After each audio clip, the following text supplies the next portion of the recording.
What up, cuck? So I was playing on a handheld gaming device, and I wanted to find something on TV that was background noise, basically, right?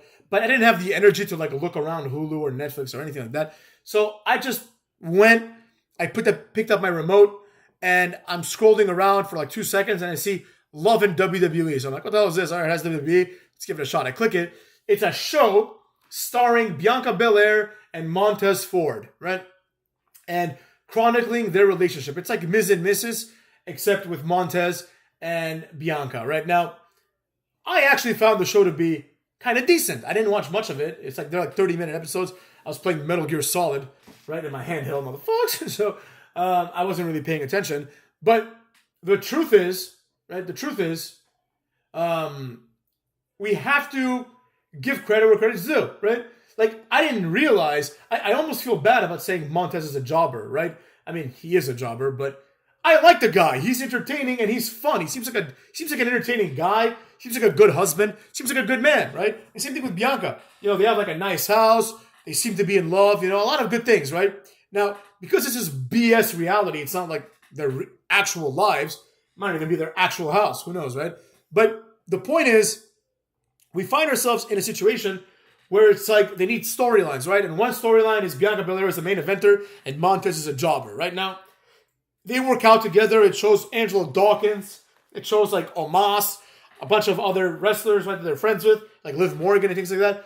But the truth is, we have a scenario, right? We have a scenario where there's a false equivalency happening, right? And this is symptomatic of wrestling as a whole. I enjoyed the show, right? But the truth is, Montez is never going to be on the same level as Bianca Belair, comparatively speaking. Like, Montez is never going to main event WrestleMania, right?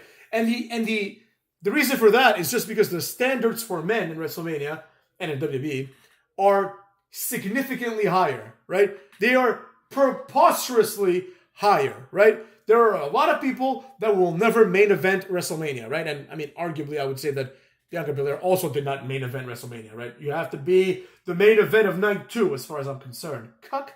But with that being said, the show shows me that there's something there with Montez, right? And I especially liked some parts of the show where Montez has to kind of figure out how he's going to put himself over, right? In one episode, he decides that like the fans have seen everything he can do, so he's going to slam Otis, right? Now Montez is like bigger and stronger than I thought, right? I thought he was a tiny little dude, but when you see him like on TV, you realize he's not that small. He's just small compared to Lashley, you know what I mean? But like Lashley is just, you know, another level, right? But Montez is like a big guy. Like if you were walking down the street and you saw Montez walking towards you, you'd think, that's a big guy, right? You wouldn't think, oh, what a cruiserweight jobber, right? No, you wouldn't. You wouldn't think that. You'd think that he's a big guy. But because even in modern day WWE, there are limits to what you can do based on your size. He is still on the smaller size. Like he's like closer to like Finn Balor than he is to, you know, Nakamura, but he's not Bobby Lashley, right? He's not Drew McIntyre. Like if you put him next to Drew McIntyre, you would think they're different species, right? Like there's still levels to it, but he's not a complete mediocrity. Now, the thing that hurt me, it actually hurt the cockles of my heart, motherfucks, was that in the show, one of the points is that Montez wants to, you know, be like a single star, right? Number one, I don't like the implications of that because it's like he gets his own show to talk about it, and it's like now that I watch that, I know that he's not happy being part of the Street Profits. I mean, who would be, honestly? But it is what it is, right?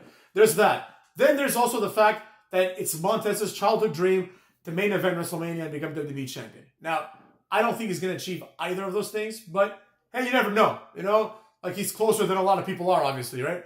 So, maybe something will happen. Maybe he'll have a Kofi Kingston type moment. Maybe he'll win a Money in the Bank. I don't know. There are possibilities, right? But the one thing that I really did enjoy, right, in the context of the show, but also that it hurt me a lot, is that Montez, like the show is filmed at last year's Royal Rumble, right? So Bianca Belair is wrestling, I don't know, like Alexa Bliss, I think, or something, right? She's wrestling Alexa Bliss, and she's not part of the Royal Rumble, but Montez is. He gets eliminated by, like, Damian Priest immediately. And then, like, you know, that's it, basically. Like, you know, they're like, oh, like, he's like, I thought I was going to win. Because it's, like, half kayfabe, right? But the truth is, and here's where it gets interesting, and here's where it bothers me, right? When it was being filmed, I think that the WWE themselves were under the impression that there's something special here with Montez, right? This is around the time when the hater called it straight and said Montez is going to be a jobber for life, basically, right? And people are like, Montez is going to be a star. By this time next year, he'll be in WrestleMania. By this time next year, he'll be the third man in a Bobby Lashley faction. Now the fourth guy because BFAB was added, right? Wrestling in like the pre-show if they're lucky. So the truth is what the truth is. And that is that I believe that these people in WWE really made this show under the pretense that Montez was going to be at a higher spot on the card by season 2 than season 1. So let's say the show got renewed and they have to, film season 2 around now, right? Around the WrestleMania season, the beginnings of WrestleMania season, right? 8 weeks before WrestleMania, or 10 weeks before WrestleMania, which is basically now, right? What do we do then, right? Like, what happens then? Cuts, right? What are they going to say that Montez basically failed at his career completely in season 2, right? This is why people have to start listening to common sense. They wrote this out when Montez was going to have like a big spot at Elimination Chamber, which a lot of people even back then were saying like it's going to lead to a singles match at WrestleMania or lead to something, and it led to nothing, right? And now it's led to even less than nothing. Like this entire year, Montez Ford, like it's more unfortunate for Montez Ford because he's obviously the better of the two, but everything I'm saying applies to Angelo Dawkins as well, right? Basically at the beginning of the year, I believe it was the beginning of the year, they started like their association with Lashley, right? It started with like 2 or 3 weeks of them just coming out of limos, right? This is how you know that they had nothing for them, right?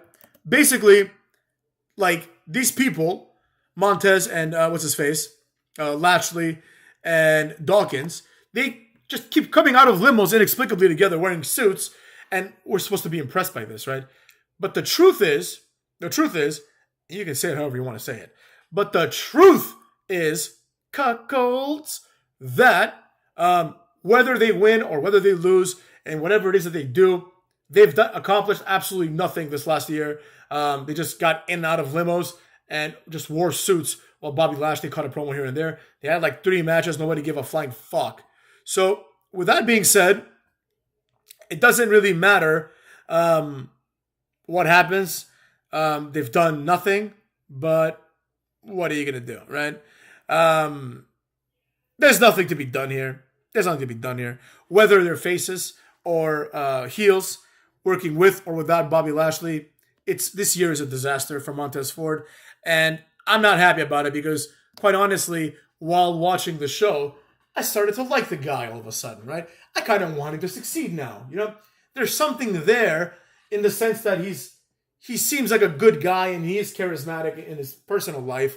This doesn't really translate well to charisma on the screen because on the screen he's forced to play a goof. But if we're to believe that this show is at least a somewhat decent representation of who he is as a man, then, I mean, for better or for worse, he's a goof in real life too. So, what are you going to do, right?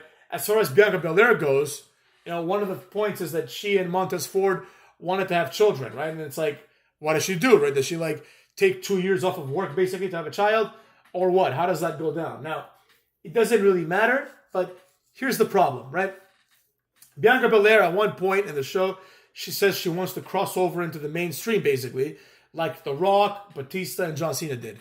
The probability of this happening is 0%, right? It's 0%. Not because she's not talented, because there's something there. Like, I've always thought Bianca Belair was good. I mean, there's better wrestlers now, like Rhea Ripley and Jade Cargill, so we don't need Bianca anymore. But the truth is, what is she going to play on TV? Right? Like, a female action star? Like, there's really not that many movies that are like that, right? So why would anyone hire her, Maybe some B-rated movie or something, I don't know. But the point remains that, there's nothing we can do but hope for them, and I hope they get a second season. But I will say this last year has been a colossal failure for arguably both Bianca and Montez. So I really do hope that they land on their feet because this show made me like them, it humanized them for me. And personally, if you have nothing better to do. I'm not going to sit here and say it's like Sons of Anarchy. It's not that good, right? But it's decent. If you have nothing better to do, like if you decide to start, I don't know, playing Pokemon or something, right? And you need something in the background, this is a perfectly good background show. With that being said, cucks, take care of yourselves and fuck off.